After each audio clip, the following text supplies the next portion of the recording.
Good morning, good morning, good morning, good morning mga idol. Ito po, dinayo po tayo ng ating mga kabayan. Ma'am, maraming po salamat at nakita niyo po ang aming bakery. Hinahanap nito po ang Kuya Bib Bakery. Ano po bang masasabi niyo sa aming pandesal at tatakpan niyo po ngayon, ma'am? Masarap po at sulit na sulit. Okay po, kayo po ma'am. Masarap po at saka hindi ka mabibitin sa lasa. Okay po, maraming pong salamat ma'am. Tapuri po rin sa aming pandesal. Nakakataba po ng puso. Try niyo po yung aming mga variety ma'am. Para sa susunod po matikman niyo. At para po lalo po malasahan niyo yung aming tinapay. Saka po itong ating mga pagkain. Napakarami po namin mga pagkain dyan. Hindi rin po i-try ma'am. Saka po yung pinagmamalaki ni Kuya Pip na peanut butter. Yan po, sikat na sikat din po kay Kuya Pip. Talaga pong sold out po lagi yan. Talaga pong dinadayo po ng ating mga kabayan. Kaya mga idol, ano po natin nyo? Ayan po, patunay si ma'am. Talagang natin pa po nila panintin ni Kuya Pip. Talaga pong suwabi daw po mga idol. Kaya ano po natin nyo? Harap na!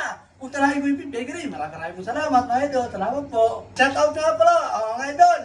Okay po, shout out po sa inyo. Sa po sa Pilipinas ma'am. Bicol po. Bicol. Shoutout po sa mga Bicolana. Okay po, kayo po mga shout out po kayo sa inyo. Shoutout po sa mga taga Mindanao. Okay po, maraming po salamat. God bless po sa ating lahat. Mabuhay po tayo lahat mga idol. Salamat po. Thank you. Okay po.